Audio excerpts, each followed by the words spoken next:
Yep. Oh, hello, I'm Lawrence Woolsey. I feel I should warn you. This podcast is based on scientific fact, on theories that have appeared in national magazines. Oh, sorry, I kind of flubbed that a little bit, but hello, this is actually Thomas. I've fooled you, and I'm here with Mike. But yeah, our podcast is based on scientific fact. It is. It is most definitely. How are you um, doing, Thomas? I'm good. We're we're the first to last Nerdom, and we're ready to come at you. We're covering a couple of Joe Dante movies. We've got on our slate the Burbs and Matinee. Uh, Burbs is sort of has a cult following. Matinee a little less so. I wanted to focus on Joe Dante, but I wanted to talk about maybe his less talked about movies, like everybody talks about Gremlins or Right. Howling. But yeah, I wanted to hit, and Matinee sort of has a kind of a soft spot in my heart. But yeah, how are you doing, Mike? And what do you think of our topic today? I was excited because I am no stranger to his movies, particularly Gremlins. Growing up, I remember seeing that as a kid, and then a little bit later on, I do recall seeing The Burbs, and just I had never seen Matinee before this week, but having said that, like I really this was a nice break of pace for us, I think, and I Mm-hmm. really, really enjoyed Matinee. Probably a Mm-hmm. lot more than I thought I would. Of course, Mm-hmm. any movie for me with John Goodman is like a okay for Mm-hmm. sure. Yep. And of course, Tom Hanks. How do you not love Tom Hanks? I mean, he's just so Mm-hmm. classic and great. And with that being said, I think I'll go ahead and share the screen and go in. Right. And we are definitely all about scientific facts here in the as it goes. Um, yeah, I really enjoyed this week's movies. And yeah, once again, you picked great films to kind of go off of. Yeah. And Yeah. Yeah. No. 80s movies seems to do well for us. I So think so. might as well dip into that well. It's sort of the tail end of the '80s, and Matinee is definitely a '90s movie. But yeah, I did see The Burbs in the theater. Actually, I saw both of the movies in the theater. But yeah, I have to admit something. When I first saw The Burbs in the theater, I enjoyed it, but it didn't really bowl me over.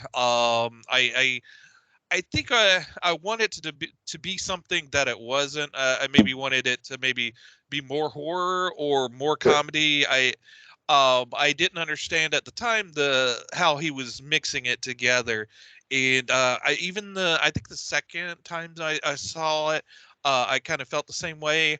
But I knew there was something there in that movie that I just wasn't getting. And then when I watched it again this time, I loved it. I was like, oh, what was my myself thinking early on? You know, maybe I was a stupid kid. I guess I just didn't No, no. appreciate. I didn't appreciate the balance of the comedy with the horror elements. I think at the time I knew him from Gremlins and Gremlins 2.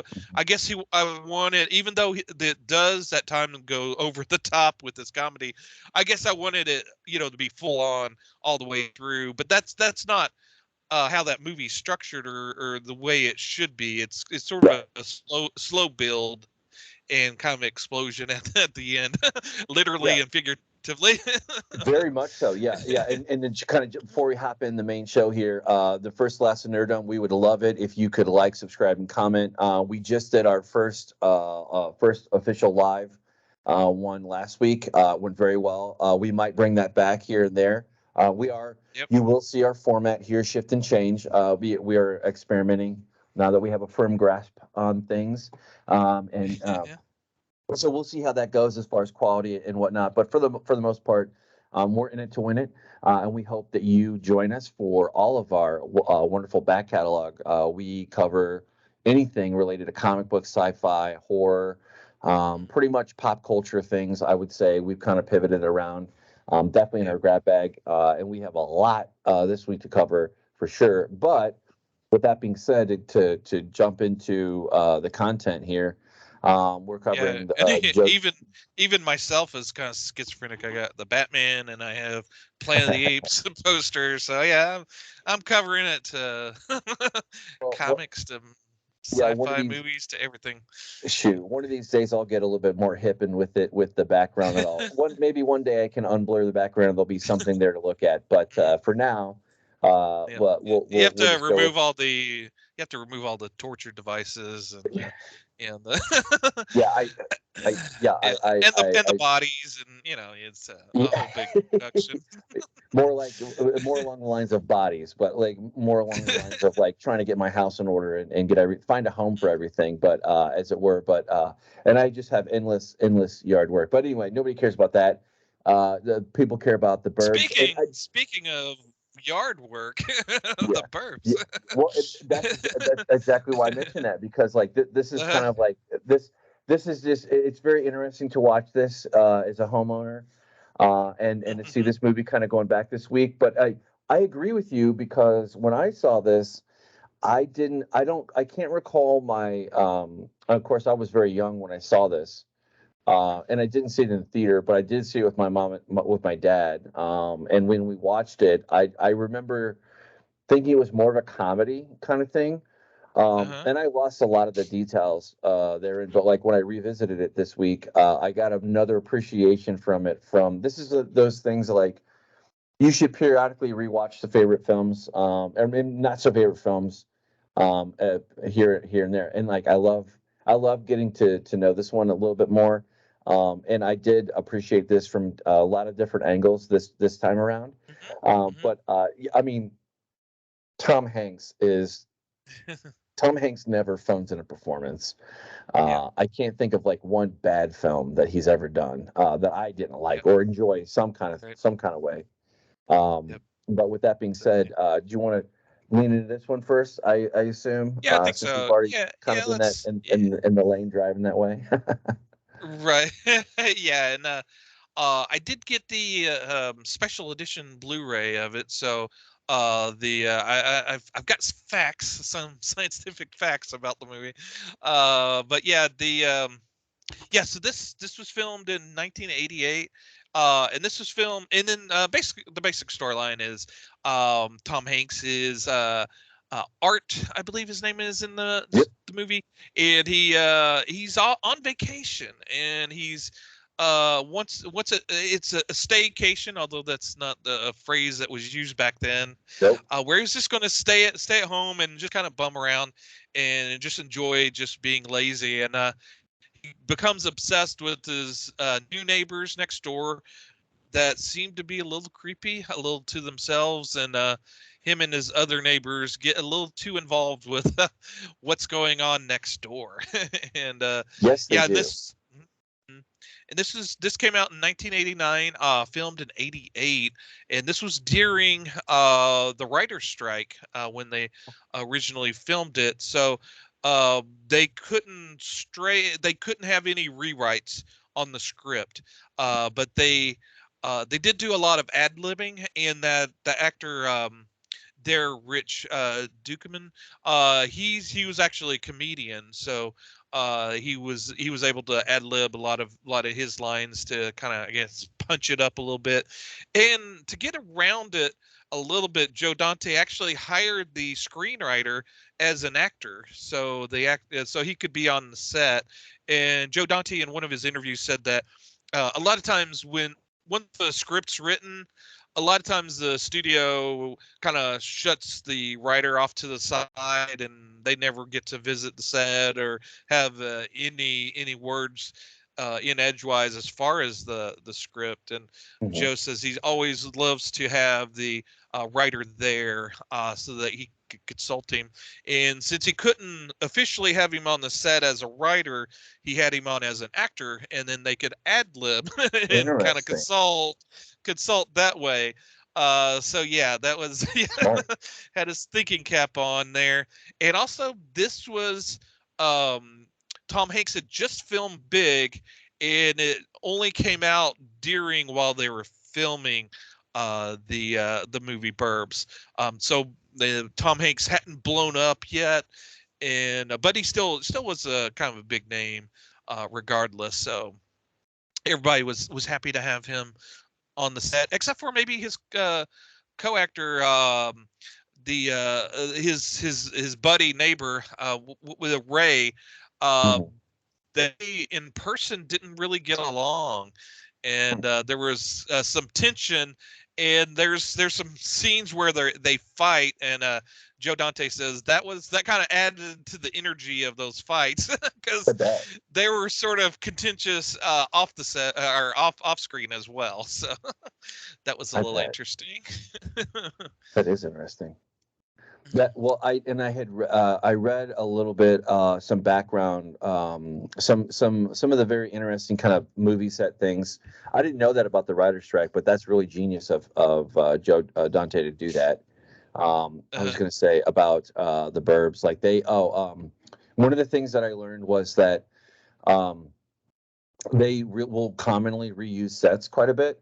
And mhm. and I'm gonna butcher it, but basically, I think Tom Hanks's house was used for Leave It to Beaver or something like that. Yep. And Mhm. then they Yep. also reused the Munsters house. And there's another one That house. was the Munster. Yeah, the Munster's house was Corey Feldman's house in the Yeah. movie. And then the Yep. other thing Yeah. too that Yeah. happened is while they were filming, they would be interrupted by tour buses from Universal Hmm. Studios, and they would have to stop, pause for about 20 minutes, and then they could go on. But I could Yep. imagine like that would be a nightmare to have that just on top of the chaos that I would imagine goes with or organized chaos that goes with movie Yeah. making, all the same. Yeah. But it Yeah. was. And the to piggyback on that, there were at the time, since it was a writer's strike, the on the Universal lot there was only two movies being filmed. It was this one and Fletch Lives, and Oh. and then where they were shooting Burbs, that neighborhood was very within a stone's throw of the Jaws ride. And so, so and during the Jaws ride, there's a man that says, "Help me!" And and you could hear that on set while they were filming. So they said that maybe somewhere in the movie somewhere you might be able to hear a faint "Help me," but that kind of plays in with the movie itself. So That's awesome. That's awesome. Yeah, the acting in this was pretty good. Of course, you had Corey Feldman. Oh, the other thing I heard too regarding Corey Feldman is that it wasn't unusual. He was pretty buddy buddy with Michael Jackson at the time, and he would periodically bring Bubbles, Michael Jackson's monkey, on set yeah. until it was flinging poop or it misbehaving, and then they're like, "Yeah, you got to go, man. You got you cut can stay, the but the monkey. monkey's got to go." Yeah, yeah, yeah. So it's funny, Yeah, funny time. yeah. And I did see kind of a little tie-in. Robert Picardo. I don't have anything details or trivia around him other than the fact that he, of course, was a famous doctor in Voyager years later in the 90s for Star Trek. Yep. And of course, Carrie Fisher, who plays Carol Yep. Peterson, Tom's wife. She was obviously, most famous in, I believe, a little film called Star Wars, uh, Yep. which we have Yeah. covered. Not well, we haven't covered directly, but indirectly, as it were. Right. Yeah. Yeah, But and yeah, who hasn't talked about Star Wars? But yeah, and Robert Picardo, he was one of the garbage man in this, along with Dick Miller. He's a one that's been in a lot of Joe Dante's movies. He's in Matinee as well, and he's a yes. veteran from Corman's movies. He's been in everything. He's a great character actor. He's always great in it. And so even though they had some bit roles as the garbage men in this, they are sort of a standout performance. They do stand out, and that's one of the things with Joe Dante. He usually uses a lot of the same actors, and he knows what he can get from them.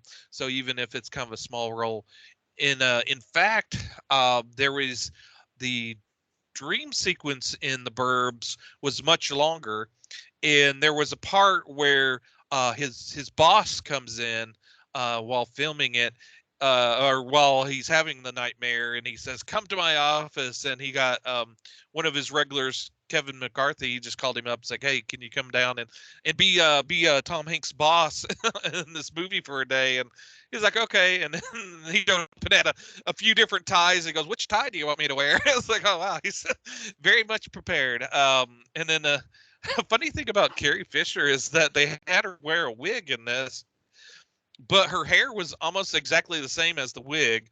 So after shooting the shot, and they call break, she would take off her wig. Like, "Are you still wearing your wig?" I'm not sure why they had her wearing that. And Tom Hanks didn't want to be a father in this. He thought that would mess up his leading man roles. That he would be cast as a father from there on. So, and really, if you think about it, the kid doesn't actually contribute that much to the movie, so they could have kind of took the kid out. But yeah, Joe Dante is like, no, we need the kid. But Tom Hanks kind of fought tooth and nail up until they started filming, wanting to get that kid out of there because he didn't want to be stuck in that father role. It's just kind of interesting. Yeah, I don't recall any memes being coming from this movie nowadays, but in our modern day thing. But I would say that the commentary on this is very interesting. Of course, it was lost on me when I first saw this when I was a kid. But I guess it could be summed up in kind of and of course, this is going to be a dated reference. And as I get older, I'm more acutely aware of my pop culture references not being completely lost on my kids or younger folks. Yeah. Like there's a lot of Gladys Kravitz types in this movie for sure, and it's just funny how it goes to like where like there's a foreign neighbors that kind of move in the neighborhood or whatever, and they're maybe a little bit eclectic, a little strange, and it turns out that it's actually the Burbs. It's actually you people that are the problem, that not the new family on the block. But it's just very interesting. Yeah, it was totally lost on me when I was a kid. That absolutely, same here. Yeah. That the Tom Hanks and the neighbors were actually pretty atrocious to the new neighbors.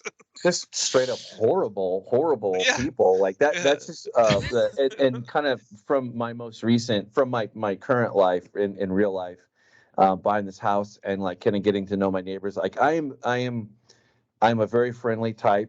And I like to know my neighbors, and I like to get to know them. And thus far, it's been really fun. But I couldn't imagine. I would not really want to be. Of course, I'll leave people alone. But like, I would rather at least have a friendly face and know my neighbor than not. And I'm very, very much acutely Midwest aware of my activities. Like playing music too loud, or making sure if I have a fire in my fire pit, making sure there's not smoke everywhere, like that, those type of things. Yep. But and I definitely want to keep my front yard. My front yard is in the process of. Fortunately, I have very, very nice folks around me that don't complain too much, if at all. Yep. But I took down a tree not too long ago, and I'm still clearing up all the wreckage from that. But it's steady as she goes. But oh my God, I would never want to live in this suburb. Although, the fun is, and like he said, the fun is like almost everybody has lived in a neighborhood where there's that weird neighbor right. That. And like you, I'm not overly friendly with my neighbors, but yeah, when I was in my 20s, I got into walking my dog around the neighborhood, and there was a weird guy on the corner that I got to know, and he was pretty crazy. My theory is, become friends with that weird guy so that if he goes nuts and starts shooting, he might skip over your house, but yeah, he was at one point he said, sometimes I think I should probably get up on top of my house and start shooting. Oh my God. And wow. yeah, he said that once, and You never knew if he was joking or not. And like I say, he was on the corner, and there was a stop sign, and then he had a tree, and the kids would on their bicycles would cut between the stop sign and so they ride through his yard on Okay. the corner. They would cut it, and he kept thinking, I'm going to string some barbed wire between that stop sign and that tree one day. He never did, but Right, right. but yeah, there was that possibility. And then he was always inviting me in to look at his massive Matchbox car collection. And I kept going, well, I got my dog. I can't come in with my dogs. I would love to, but I got my dog. I can't. Oh my God! But I Wow. never really wanted to go into his house. But yeah, so I think there's always some type of character that could be a little weird. Yeah, no, I definitely. Well, fortunately, I don't have any of those types in my neighborhood, but for sure, definitely have been had neighbors where I did live, where I lived in condos that was all older people, and there was definitely no shortage of Gladys Kravitz types, like that, Mhm. even to my detriment. But for the most part, yeah, this is like a caricature on the suburbs in America, or the typified ones, and it nails the Yeah. mark for sure. And there's a lot of comedy in here, for sure. But Oh, there is absolutely. definitely some kitschy horrorness to it too, a little Hmm. bit, like where there's just like Yep. dark and stormy clouds, that kind of type thing. Yep. And therein, but I definitely enjoy this movie for sure. And Yep. there's a famous kind of scene like where Tom Hanks gives like a big speech, like a Hmm. monologue, so to speak, of like, it's not them, it's us. We're the Hmm. terrorists, or we're the terrorists, Hmm. whatever. Yeah. But yeah. Yeah. And then they did once they had filmed it after the 6 months filming it, they did go back and do reshoots. One of the cool things on the Blu-ray is there's a work print that Joe Dante had them copy over and put on the Blu-ray. And so it shows the original cut of the movie and the original scenes, some deleted scenes. That was kind of interesting. The whole ending was a bit different. Not to keep it vague, to not spoil it.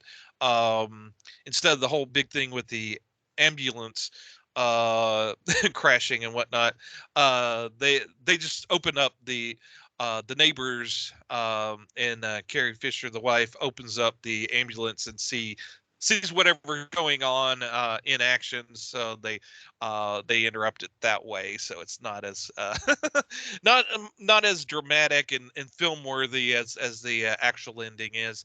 And they also had to they when they started filming, they didn't have an end to it because in the original script, Art, the Tom Hanks character, is killed by Mhm. the neighbors, and so in the the studio says you can't kill Tom Hanks, you can't. So they knew they had to keep him alive, and they had to come up with a way to do that.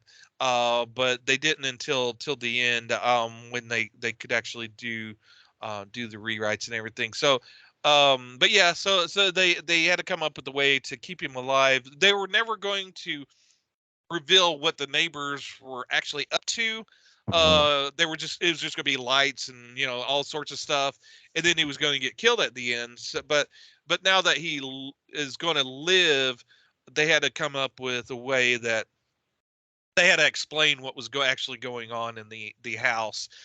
So yeah, and that the Hans guy, the young mysterious neighbor, the actor that plays in Courtney Gaines, I watched an interview with him, and um, he was talking about how this is one of the movies that they always that and Children of the Corn is his fan favorites for this. And the thing, if they're a fan of the Burbs, they usually bring a can of sardines for him to sign, because there's the famous scene where he goes sardines, Right. offers sardine. Yeah, in that scene there.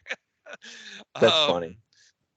um, That's funny. Yeah, yeah. I didn't get into it too much, but I did see that they did alternative endings, and not to spoil it for anybody, but all the same, it was still interesting to see that. Of course, I just saw the original ending, but it would be cool to. It's just a goofy movie that was fun. Doesn't take itself seriously too Yeah, much. yeah. The But yeah the dog in this I read was the same dog that was in Silence of the Lambs. That that's Buffalo that's what I Bill heard. had the dog. Yeah, yeah, yeah. And the documentary I watched, it was interesting watching the interviews with Corey Feldman. He he's I guess they filmed him in his home, and they had a uh, he had the poster, the sequel to the Lost Boys behind him, and up on the fireplace was his autobiography. Oh, Was that's there, funny. and instead of biography, it was called choreography. That's awesome. That's awesome. So yeah, I guess he's a big fan of himself. But Yeah. but yeah, evidently he was going through a rough time during the movie. He was Mm, getting into maybe some illicit substances, mm, and Carrie Fisher was in recovery at that time, so she tried to her and Joe Dante both tried to help him out. In Wendy Schaal, the actress there, she in her interview, she said that Corey had some not so nice guests that would come on set, and then she whispered to the camera, uh, "Porn stars." She goes, "You could cut that out of this interview if you want." But that's yeah, funny. so he was well, he was young, so I guess, and he had access, so I guess he and he had money, so I guess yeah. And then he said that this was the last movie before he kind of fell off and didn't make any movies, and went through whatever he went through. And then I know that he's had some, haven't dug too deep into it, but I know Hollywood did a number on his head along with Corey Haim, who Hmm. unfortunately Passed passed away. away. Yeah. Yeah. So yeah, you you don't feel like you should judge him too harshly, because he's come through on the other side to seem relatively normal and level-headed now. So good for him. Um, Yeah, absolutely. Yeah, there's always like every decade or so, there's always like some interview that I'll see about him and talking about the not so glitzy, bright, shiny part of Hollywood that comes up here occasionally. But yeah, there's yeah. a quite a bit of history with the actors and the confluence. Again, this is a movie that will never come again, because it was very unique for the Mhm. characters and the personalities that it attracted, and it did. Um, Uh-huh. with that being said, like I had already seen this one before, but overall, I think it for the most part holds up. Yep. It's not an amazing one, but it is definitely about suburbia. Um, Yeah. Yeah. And the cool thing is, since it all takes place in that small little neighborhood, and a lot of movies that take place in various places and various sets, a lot of times they have to film it out of order. You have to film it with they only have a certain actor for so many days, so they have to shoot all the scenes with that person right there, whereas this movie pretty much kept the same actors throughout, and they shot the film chronologically, so so any damage that happened in the neighborhood, that was there, and they didn't have to worry about making everything, if they shot it out of order, they had to make sure everything looked the same. Like if they broke a fence, in a later scene, that it needed to look like it was broke as well. Um, but they didn't have to worry about that since they shot it chronologically. And even yeah, at one point, they're digging through their neighbor's trash, and that trash stays there on the street for the rest of the movie. okay. And so that kind of got there. And then they actually, the house the scary neighbors are at, they actually tore down the Beaver's house, the Leave It to Beaver house, to build that. Uh, And that lot, that Universal lot, is still being used today. I think the last big show was the Desperate Housewives Housewife. Yep, that that's was what I used. read Yeah, too. Yep, yep, that that was used neighborhood. there. And they and I forget who was that said it. It might have been Joe Dante. It said that um, when you're shooting on a lot like that, there, even though it's made up to look like a regular neighborhood, there's still that little bit of thing that's off to it, Mhm. and that made sense for this movie, for it to be a little off kilter, because of that. And I love the little touches of the music. Jerry Goldsmith did both this soundtrack and Matinee, and the soundtrack's just beautiful. And there was touches of kind of a western vibe to it. I love when that they see that first sight of the neighbor Hans coming out onto the porch, and there's that close up of everybody's eyes kind of looking, and it's kind of has that kind of western or spaghetti western, Italian western kind of sound to Does. it. And Yeah. the punch line is the last eyes you see is the dogs. Yeah. He's narrowing his eyes. That's such a beautiful shot. It is. And It is. Joe Dante said, "Oh, if you're going to do that gag, you have to have a punchline," and that's that's the punchline to that scene. Yeah, And he gets that with his films for sure. He understands that way that punch to kind of get mhm, either a shock or horror or shock or scare thing or a mhm, laugh for sure. He understands it for yeah, sure.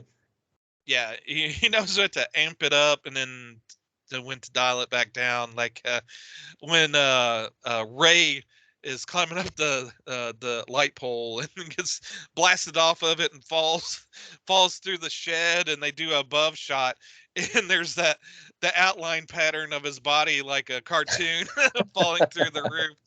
It was very, very cool. More slapstick, Very funny. slapstick side of the house. Yeah, Looney Tunes type thing, Hmm. Roadrunner, and Wile E. Coyote. Yeah. Yeah, and yeah, that's it's a lot of fun. And then the when they did the rewrites for the ending of the movie, they had to really cut down Corey Feldman's role dramatically. He actually, Mhm. I think they when they go into the house, I think he was with them in the actual the original script. And so yeah, he was kind of bummed that that he got cut out of it. But then Joe Dante said, "Well, you'll have the last line of the movie where he looks at the screen and says, 'God, I love this neighborhood.'" Right, right, right, right. and and that's been quoted back to him to this day. So he said, "Well, I guess it kind of evens out that that's and they were actually originally going to begin the movie and end the movie with uh, Mr. Rogers' neighborhood theme song. That's It's a funny. beautiful day in the neighborhood, which would have been fun, but you instead you have the beautiful Jerry Goldsmith music to it. So that was maybe better. And then they did pay homage to um, uh, Mr. Rogers when after he has the nightmare after watching all those horror movies, he's woken to Mr. Rogers' neighborhood.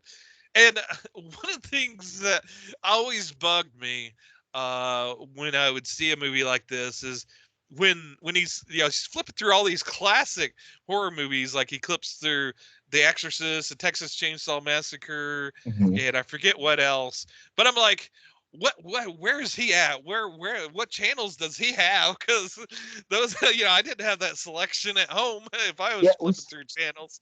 still don't have that selection nowadays. Like it's all Yeah. truncated, or it's all spread out. But yeah, this I just put on my my Echo hat there, but like it's a lawn and garden brand. But you like the steel. There's little hints to suburbia in there that like I totally didn't pay attention to when I was a kid. But now as like a homeowner and like doing this and that and being outside and like Yeah, it really rings true. yeah. This Oh, is and funny. when he was looking at those movies, both Texas Chainsaw Massacre and The Exorcist was banned for a while in the UK and Europe and places. So when they actually put the movie out originally in those places, they had to cut those movies and edit portions of that Nightmare out so that it wouldn't would be able to pass the the ratings and get actually on the screen there, because they couldn't have Texas Chainsaw in there or The Exorcist. Yeah, Interesting. Huh. yeah, Huh. That makes and sense for the also, time, though. That definitely makes sense for the time. yeah, and they had to shorten the Nightmare because little hidden gem. I don't know if you know this, but Tom Hanks, he wanted his art character to have a little bit more of a motivation or a little bit more of a backstory. And the backstory is he's not on vacation. He's actually fired. And there's a line at the end of the movie in the work print where they talk about it, where he said, "Oh, well, I'm actually, I actually lost my job." And she goes, "Oh, I know." And he goes, "How do you know?" She goes, "Well, I can read your body language, and you had the, I got fired body language." So there's some references to that in the Nightmare, but that kind of also adds to the Nightmare. He's kind of lost at this point, and Right. it gives a little bit more motivation as far as why he's obsessed with the neighbors. It's giving him a sense of purpose, An outlet. Right. and outlet, and so Nice guy yeah, outlet. that was kind of interesting, and I kind of like that backstory for him, and it makes complete sense to me, and I almost kind of wish they had kept that in, but I understand why they don't have that in there, because it might bring down the ending a little bit more, because you're on the high of all the action that happens at the end, and it yeah the it's also, there's kind of a dichotomy there where Tom Hanks does give that big speech about Yeah. not judging your neighbor, that Right. we are the bad guys, blah blah blah, and then the next scene is you find out that, oh well, the neighbor actually is bad to begin with, so that kind of dampens the kind of gives you kind of mixed signals, and but again, it's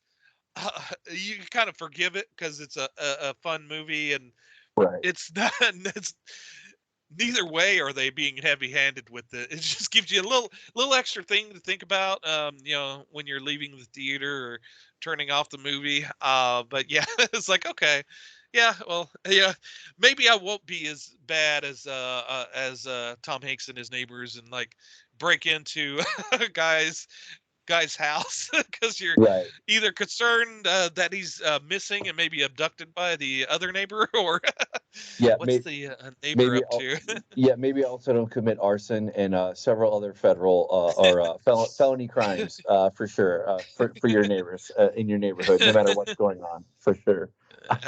Absolutely. Yeah. But it's a silly movie.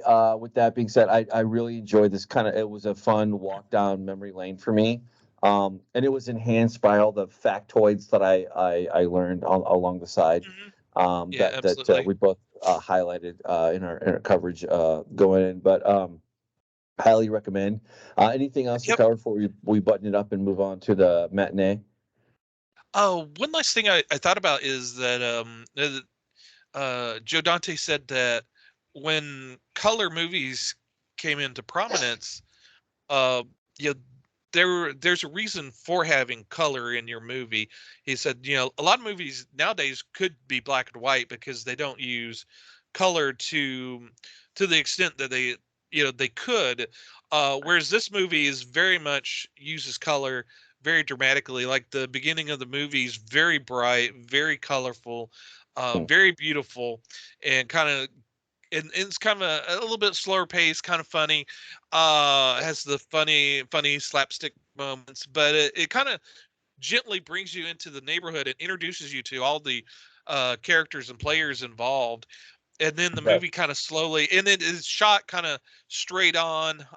The cinematographer talked about how they're very conscious of keeping it eye level or above when they started it, and then as the movie gets a little bit creepier and creepier and they get more involved at the neighbor, the camera angle drifts downwards, where they're looking up to make it a little bit more creepier, Oh, and okay. the colors sort of fade, Huh. especially when they're in the house and everything, and That's it true. kind of, and you don't really notice it, but on a subconscious level you notice it, and it really plays into the movie and gives you that atmosphere, along with the music, of course, that really plays into the movie. So if that wasn't there, you would definitely notice it. But since it's all, it's all kind of orchestrated and kind of beautiful, and that's how you make a movie.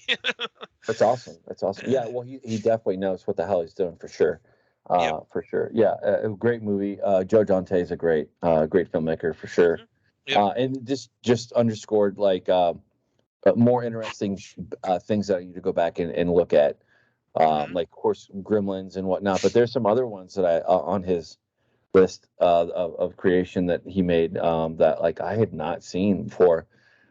Even David Lynch throw-ins like for Blue Velvet and how Hmm. kind of other kind of artsy things are kind of thrown in like, as homage or whatever as it goes. But I can't really do justice to that like other than that. But anyway, um, speaking of his movies, Hmm. he also created a much lesser known movie. I wasn't even on the radar that he did this one. And this one was like really awesome in its own right. Yep. Of course, what I'm talking about on the screen, what we're talking about is Matinee, which is also our second double feature for this week. In primarily stars John Goodman, and Hmm. it's very meta around, just like how the Burbs were commentary on modern day well, not modern day, but like the suburbs at the time, and kind of like the ins and outs of that life. This is also, Hmm. but much more on the nose for kind of criticizing society at large, kind of sort of thing. Of course, the time frame that Matinee is to kind of give the audience a lead in is that we're going through the Cuban Missile Crisis. There's a film promoter. They just had their latest film, Mant, which is like a horror creature feature kind of sort of thing. What man, half ant, whatever. And they want to really dial up the audience experience, and we're kind of dropped in this scene, and all the comings and goings of the characters therein. But I this is a new favorite of mine. I'm gonna say that Yeah. right off the bat. Like, oh man, it was so good. It was so good. Yep. Yep. Yeah. But what, what And what mhm. was your draw to suggest this one for this week? Opposite uh, of the Burbs. it's one of the movies I absolutely love. Okay, I can see that now It for came sure. out. Yeah, it came out about 5 years or 4 or 5 years after um, the Burbs. It came out in '93. At that point, I was deep into horror, Nice. and Okay. I was reading Fangoria, which I have a copy of the newer issue of Fangoria. That's the Actually, thing go I ahead and put that. brought across. Go ahead and put yeah. Go ahead and put that up on the screen, and then I'll share the screen again. It's a little bit of a gory cover there. Maybe just a But little bit. yeah, there's there's that one, Nice. and this is a little bit more viewer friendly there. But yeah, hopefully we didn't get a age restriction on that one cover. It's Anyway, okay. so No, nobody's gonna see it except for my mom and your mom who watch this podcast. I'm kidding. I'm kidding. I'm kidding. I'm kidding. No. they've got several accounts, so that's why we kind of beef it up. But anyway, yeah. So I was a big fan of Joe Dante, and either from the magazines or from just advertising, I knew it was coming out. I knew I loved Joe Dante. Seemed like a cool movie, so I went to see it in the theaters and absolutely loved it. And they, I don't know if they just, I don't think the studio knew how to promote it or promote it or advertise it. So it just kind of sunk at the box office, disappeared, and it's one of those movies that I always had trouble finding it. Hmm. I couldn't find a good copy of it, and then Arrow came out a few years back with a really nice uh, edition of the Blu-ray. Hmm. At the same time, I believe they did with the Burbs. So I picked up those two movies a while back, and I didn't get around to watching them until I suggested them for us here. But yeah, it was one of those movies that I just absolutely loved and kind of hit a soft part in my heart because it takes place mostly in a theater. I grew up going to movie theaters, and um, my local theater wasn't a single theater place. It was a two screen thing, but it was sort of like the that it was called the Flick, and they would have a couple of movies there. And I remember my mom dropping us off to watch a movie. I know I saw like Top Gun and and all the Star Wars movies there, and yeah, and so that whole little kind of community that kind of lives around the theater, just even though it takes place in the early '60s, Hmm. it still kind of made me nostalgic for my childhood as well. And it was very nostalgic for Joe Dante. He said that the when that was when that was filmed during the Cuban Missile Crisis, where it was set, the age he was the same age as the main character in this movie, the boy. I forget his name in the movie, but yeah. So and he was much like the boy in that he was obsessed with horror movies, those big monster movies, and he collected famous monster magazines. And the dressings for the set, they didn't have a whole lot of money. It was a very low budget movie. But in the room where the two brothers slept, all of those magazines and all of the posters and even the artwork, the hand drawn artwork, is from his stuff, from Oh, his okay. archives, his childhood, all That's of that cool. is yeah yeah. That's So cool. so those drawings on the wall were actually of him when he was a kid. So it's very nostalgic for Joe Dante as well. So it definitely has a soft spot in his heart as well.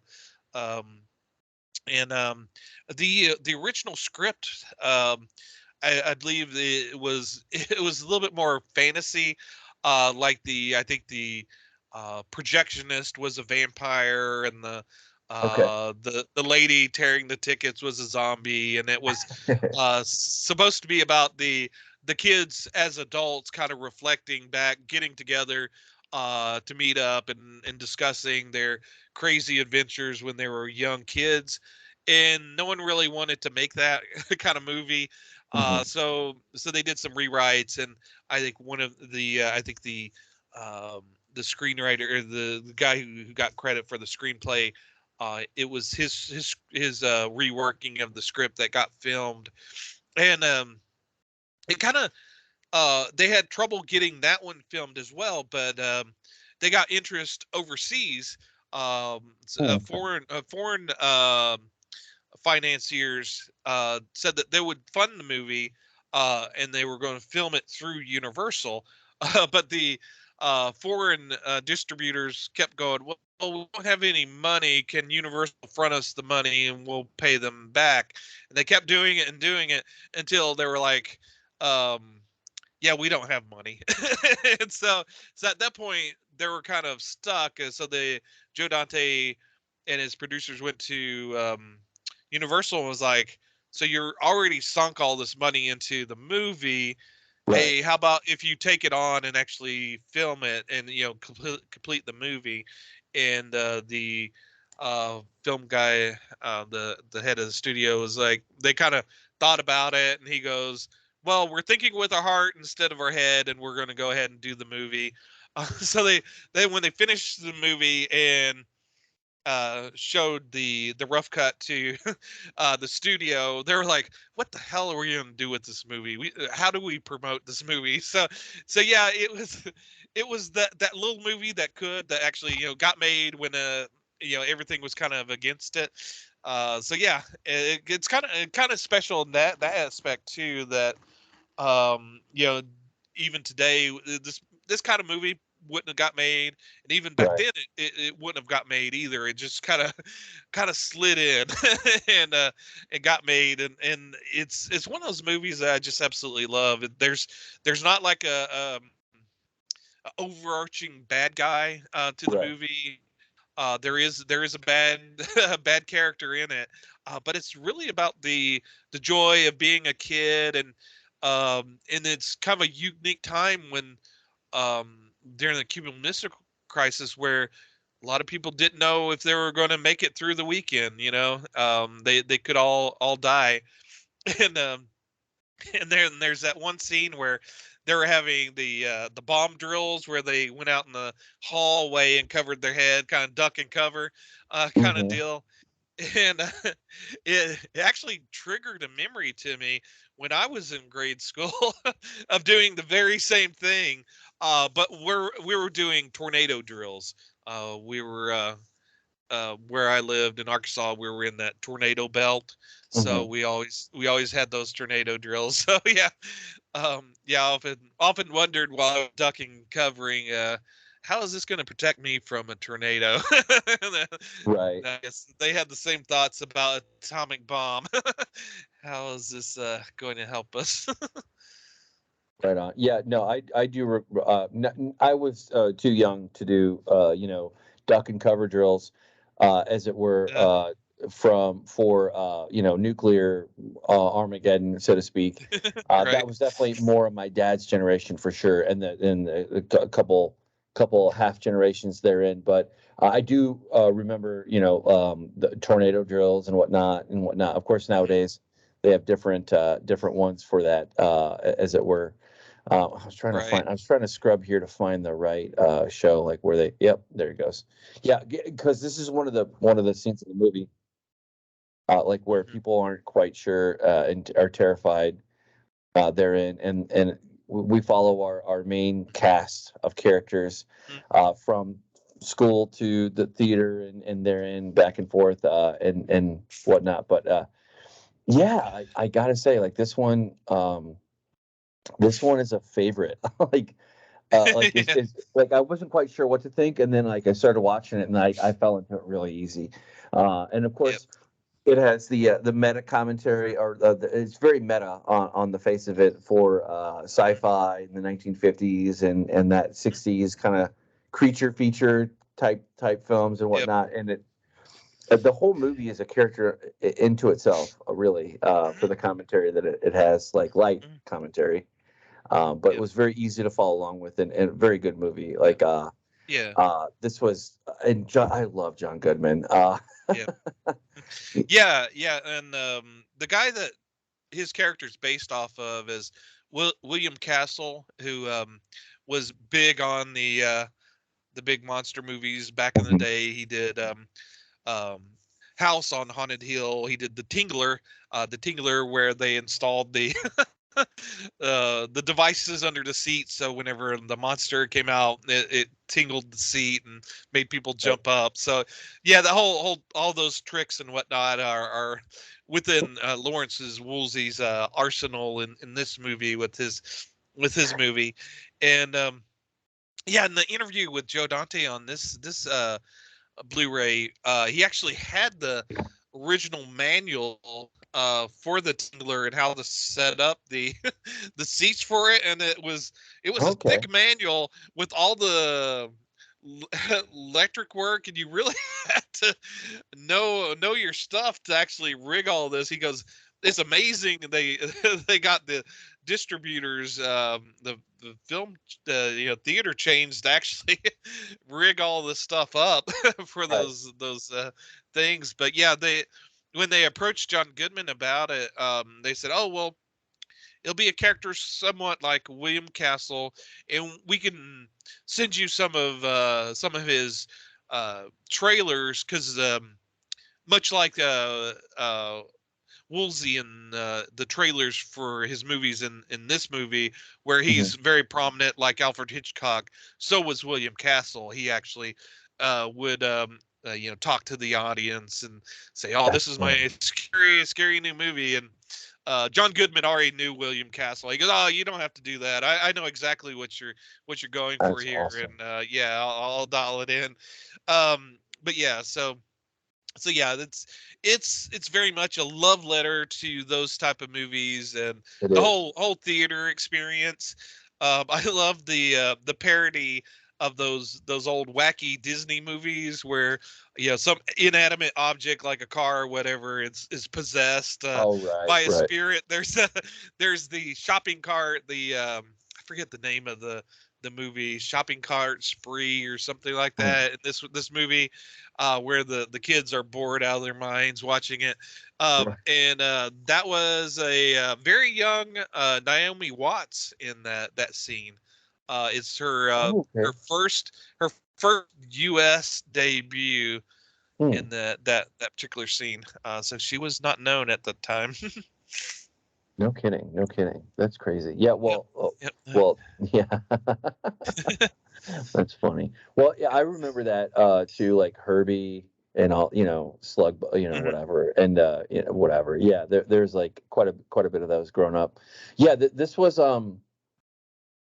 it's funny when movies are made, sometimes they're caught in the era that they're made in, right? But Mhm. this one escapes that because it shows the 60s, but it also kind of it has aspects to it that you and I, our generation now, of course, we're the adults now, versus like, Right.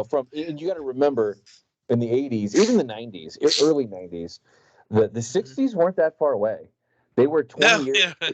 they Yeah. are now, as we look at the 90s and the 80s, like, well, the 80s is 40 years ago and 90s 30 years ago. And of course, so now we're at the 20-year mark and it's all the early OOs. And like, so it's just kind of Mhm. funny how that the Yeah. conveyor belt of time never really stops, as it were. Yeah. But I'm happy Yeah. that we could. I'm really happy that I found this via you, that Mhm. we could cover it and just kind of dig in because it's not going to be too far. Like if I played this movie for my kids, like they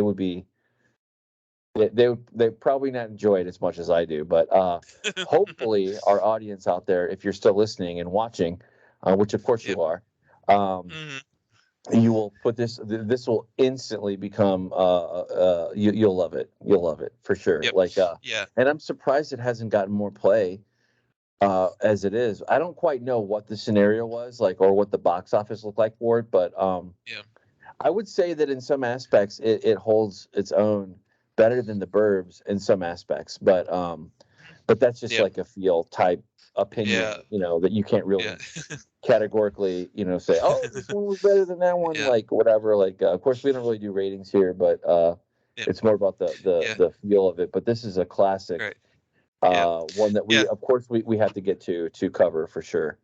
Yeah. Yeah. And Good call. like Good call. you were saying about the time frames. Yeah. When I was growing up, the '60s seemed like forever ago, but yeah, they weren't that far away, I know. literally. And Right. yeah, and he was talking about when we were growing up, the 50s seemed so far off, and people were obsessed with the 50s, and Right. wow, this is cool kind of thing.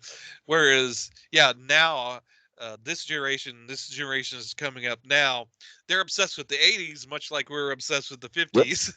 Yeah. And I kind of knew that in the back of my mind, but when he said that, it just kind of clicked. I was like, oh yeah, that's obviously, because I was like, why are the kids so obsessed with the 80s? But yeah, it's very iconic time where you could tie a lot of stuff that kind of comes through that. And 30 years from now, which isn't too far off, No. the No. 2000, will they be obsessed with the 2000s? And I can't imagine. It's like what's the main characteristics of the 2000s? I don't know. It's funny because I always say you never I for when I look at my kids, I never know what they're going to remember, as a Right. kind of a guiding principle. Like, just, you don't know because like I remember growing up And there are things like, "Hey, Dad, I remember this," and my dad's like, "I don't know what the hell you're talking about." Like, but like I know what you're talking about, but like I don't recall that moment that you're talking about. So it's just funny Yeah, how yeah, time that's moves, true. and of course, to kind of put a pin in this particular discussion about time frames and generations and whatnot. Mm, Um, Nowadays, like the area of St. Louis that I live in, there's a lot of mid-century, like 50s homes that were built in the 50s and the 60s, and strange enough, that is the aesthetic that people love for whatever reason. I think they call it mid-century modern, but like you can see the frame of like my particular house, like the way that it's laid out. You can kind of see yeah. it. I've got a couple of twists here and there, and of course, I'll put Mm, my own mark on it as time goes on.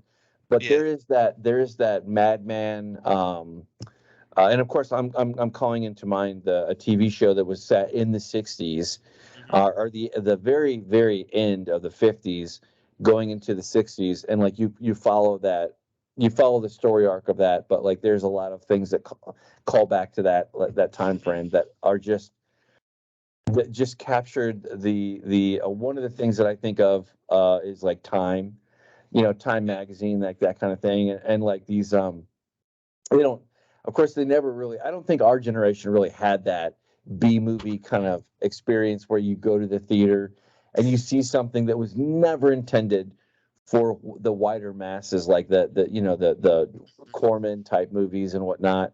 Yep. I guess that would be the '80s for us, but you Yeah. don't see that quite as much Yeah. nowadays. Like Yeah. you see, Yeah. it's a different world. It's a Right. different world for Yep. sure.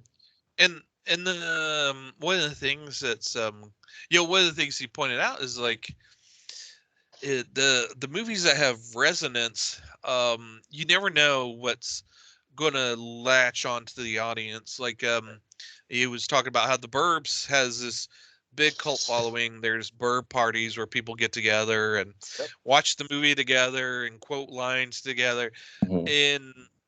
And there's movies from the 60s like say Invasion of the Body Snatchers. Mhm. That movie was sort of discounted when it came out. It's like, oh, it's just a silly horror movie, blah blah blah.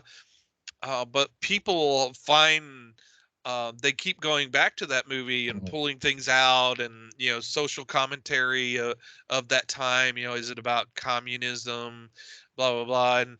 Um, and the cool thing he said about movies is, you know, even if the filmmaker was trying to make a conservative movie or a liberal movie, blah blah blah, whatever politics, it only matters what the audience sees in Yep. it. And Yep. the cool Hmm. thing about movies is you can invest whatever you want into the movie and find what you want, especially if they're made well and they have a story that you can kind of dig into instead of and then this is me adding on to what he said. Sure. The movies that you can't do that with are those that preach to you, obviously, but that tells you what to think. But most movies and good movies don't do that and allow you to look at them. But yeah, and to get back to his point is, um, those movies, those throwaway movies, those horror movies, those Right. monster movies are actually watched again and again today, whereas maybe those movies that got the Academy Award for Best Picture back in the day, no one even remembers, don't even Right. know about, Right. that we're talking about the big important stuff at the time just don't resonate anymore. And it's interesting how these movies have that universal appeal.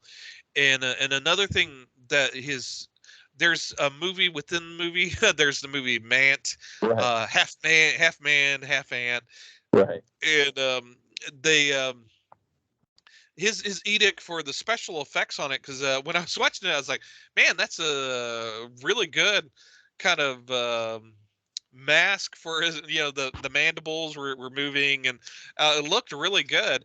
And that was on purpose. He said, you know, back in the day, when they were watching the movies, they didn't see the strings or the fakeness Right. of it. It was current day special effects, and you really didn't know how they were doing that. How was that ant walking across that? those buildings and whatnot. And it was very much real to him and scary to him. So he wanted them to make don't make the special effects cheesy for this movie within a movie. Make it as real and cool as possible, so that Sure. people get that kind of that sense of how it felt watching it. Don't go over the top and make it CGI and blah blah blah. But Right. keep it real, keep it cool, so that you get that same feel that those kids got in while watching it in the theater. So I thought that was kind of a cool thing Yeah, that just there. to kind of follow up on that, like there is like very, very, very rarely will you see the creator's intent line up with the audience's receiving of it. It's very rare for that to occur, and even more rare for that to transpire across generations.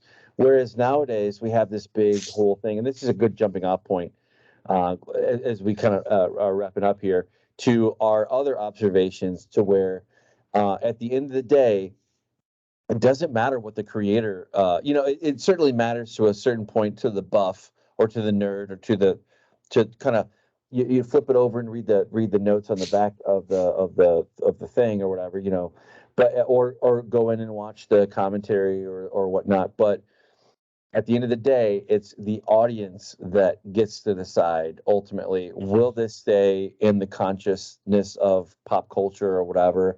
And that is something I think that is sorely lost on production houses and studios nowadays.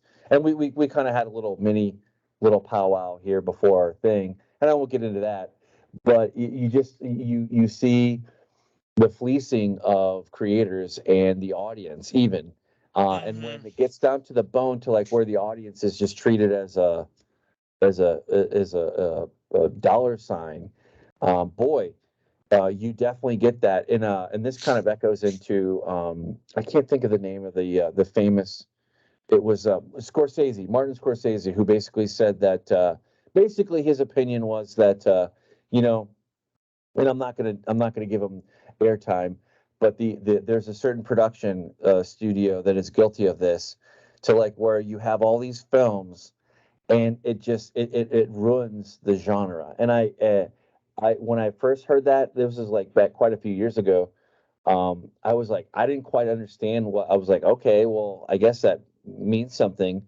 I didn't really understand what he meant by that commentary until nowadays, like where he's absolutely right in a lot of Hmm. aspects, and this kind of just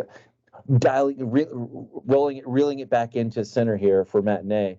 Um, it's a shame that we don't have more of these kind of films nowadays. We do, and when we do, we love them, like Yeah.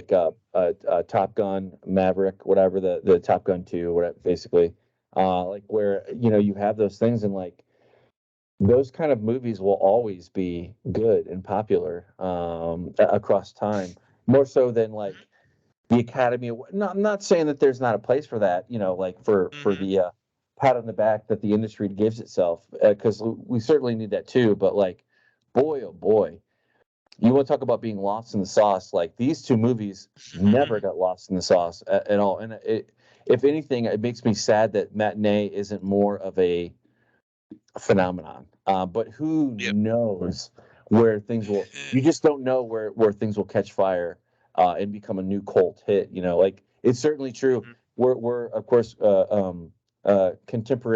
contemporaneously we're talking about in the time we're in. We're Thanksgiving week, 2022. And I was just talking to my girlfriend, and we were kind of reminiscing about like films that we like to watch around this time. National Lampoon's Christmas Vacation.